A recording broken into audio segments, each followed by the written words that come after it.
Hello friends, आज हम लेकर आए हैं क्लास 12 के फिजिक्स चैप्टर 4 गतिमान आवेश तथा चुंबकत्व का मस्त VVI objective question and answer का सेशन 2। तो आइए हम आज के क्वेश्चन पे चलते हैं। हमारा आज का क्वेश्चन है कि चुंबकीय बल क्षेत्र का ऐसे मात्रक होता है।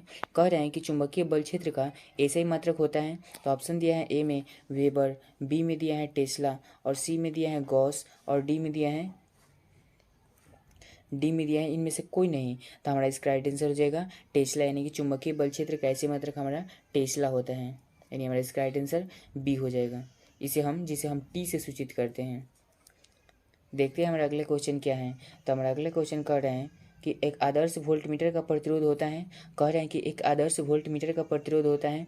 तो ऑप्शन दिया है कम, बी में दिया है अधिक, सी में दिया है अनंत और डी में दिया है शून्य। तो वो आदर्श वोल्टमीटर का कह रहे हैं, तो हमारा अनंत हो जाएगा। और यहीं पर आमीटर का कहा था तो हमारा शून्य हो जाता। देखते हैं हमारा नेक्स्ट क्वेश्चन क्या है। तो हमारा नेक्स्ट क्वेश्चन कह रहे हैं कि जब किसी एमीटर को शंट किया जाता है तो इसकी माप सीमा। कह रहे हैं कि जब किसी एमीटर को शंट किया जाता है तो इसकी माप सीमा।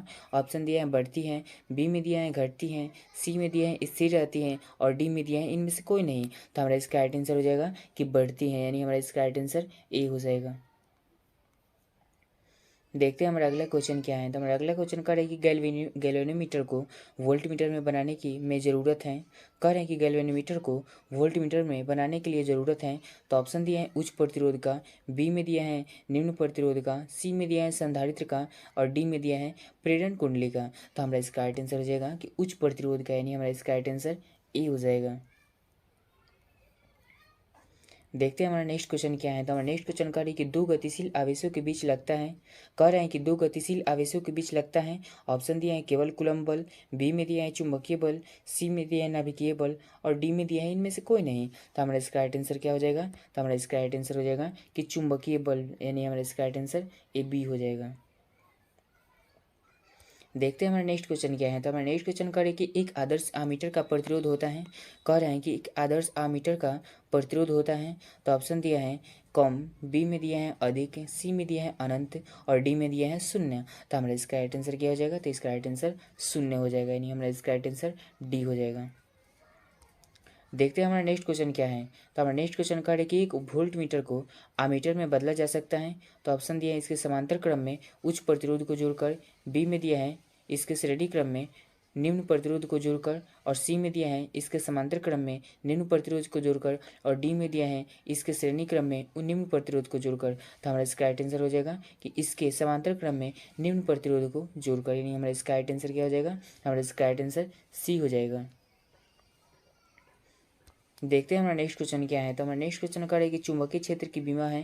कह रहे हैं कि चुंबकीय क्षेत्र की बीमा है तो आई के पावर -1, एम एल के पावर 0, टी के पावर -2। तो हमारा इसका और बी में दिया है आई के पावर 0, एम एल टी के पावर -2, सी में दिया है आई एम एल के टी के पावर -1 और डी में दिया है आई एम के पावर -1 और एल के पावर -1 और टी के पावर -2। तो हमारा इसका राइट आंसर हो जाएगा क्या आई के पावर -1, एम एल के पावर 0 और टी के पावर -2, यानी हमारा इसका राइट आंसर ए हो जाएगा।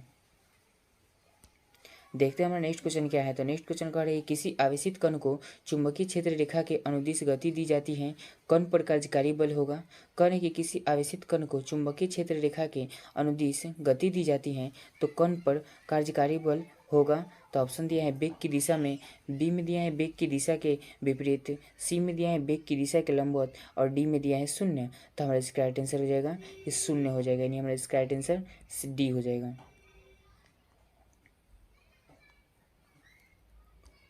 देखते हैं हमारा नेक्स्ट क्वेश्चन क्या है। तो हमारा नेक्स्ट क्वेश्चन कह रहे हैं कि गैल्वेनोमीटर में शंट का व्यवहार किया जाता है। कह रहे हैं कि गैल्वेनोमीटर में शंट का व्यवहार किया जाता है। तो ऑप्शन देखते हैं क्या है।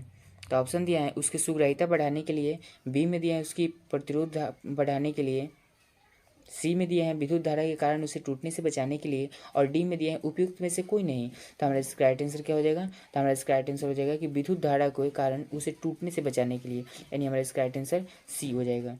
देखते हैं हमारा नेक्स्ट क्वेश्चन क्या है। तो नेक्स्ट क्वेश्चन कह रहे हैं कि चुंबकीय क्षेत्र का ऐसे मात्रक क्या होता है।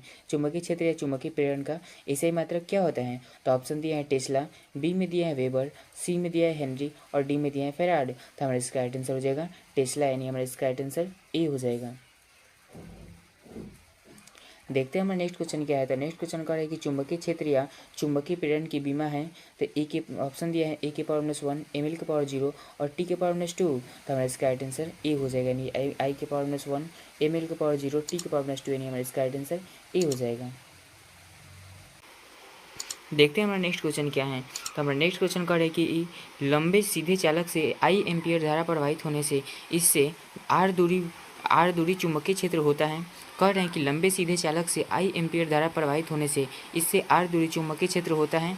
ऑप्शन दिया है 2μ0I/4πr, बी में दिया है μ0I/4πr, सी में दिया है 1/4πμ0 इंटू I/r, फिर डी में दिया है 4πr/3μ0I। तो हमारा इसका राइट आंसर क्या हो जाएगा। तो इसका राइट आंसर हो जाएगा 2μ0I/4πr, यानी हमारा इसका राइट आंसर ए हो जाएगा।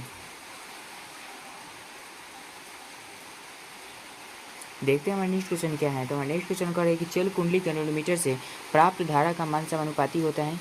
कह रहे हैं कि चल कुंडली कैलोरीमीटर से प्राप्त धारा का मान समानुपाती होता है। तो ऑप्शन दिया है विक्षेप थीटा के, फिर बी में दिया है प्रतिरोध आर के, फिर सी में दिया है चुंबकीय क्षेत्र बी के, और डी में दिया है इनमें से कोई नहीं। तो हमारा इसका राइट आंसर हो जाएगा कि विक्षेप के, यानी हमारा इसका राइट आंसर ए हो जाएगा।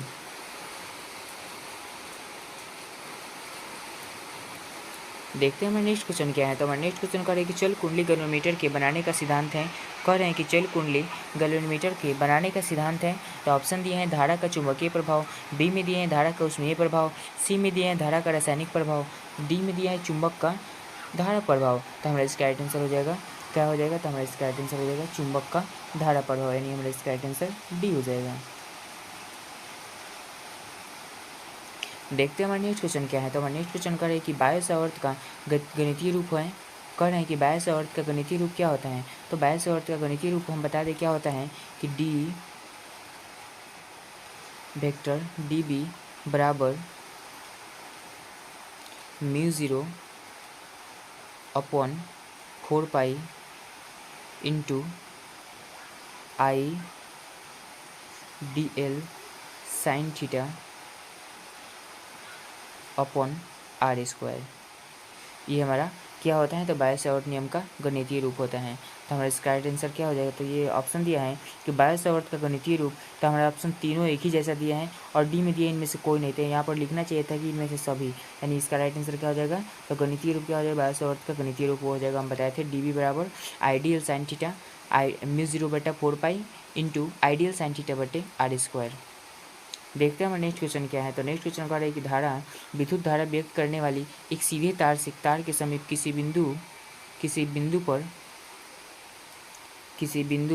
पर चुंबकीय क्षेत्र अनुक्रमानुपाती होता है।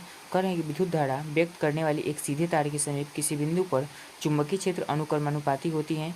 तो ऑप्शन दिया है तार के बिंदु से बिंदु की दूरी के, ठीक है, बी में दिया है तार से बिंदु की दूरी के वर्ग, सी में दिया है दूरी के व्युत्क्रम, और डी में दिया है दूरी के वर्ग के व्युत्क्रम। तो हमारा इसका राइट आंसर हो जाएगा कि दूरी के व्युत्क्रम, यानी हमारा इसका राइट आंसर सी हो जाएगा।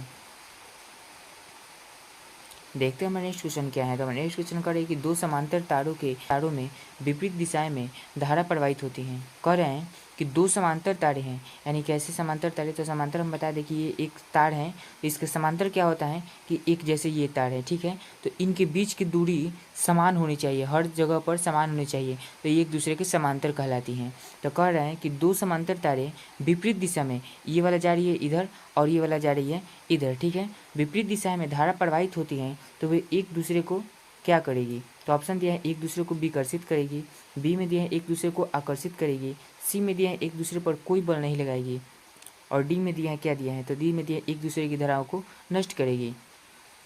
तो ये कब होता है, अगर जब एक दूसरे को आकर्षित कब करती हैं। तो आकर्षित करती है कब, जब एक पर पॉजिटिव होता है और एक पर नेगेटिव होता है। और एक दूसरे को विकर्षित कब करती हैं, तो जब एक पर पॉजिटिव होता है, दोनों पर पॉजिटिव होता है, या फिर दोनों पर नेगेटिव होता है।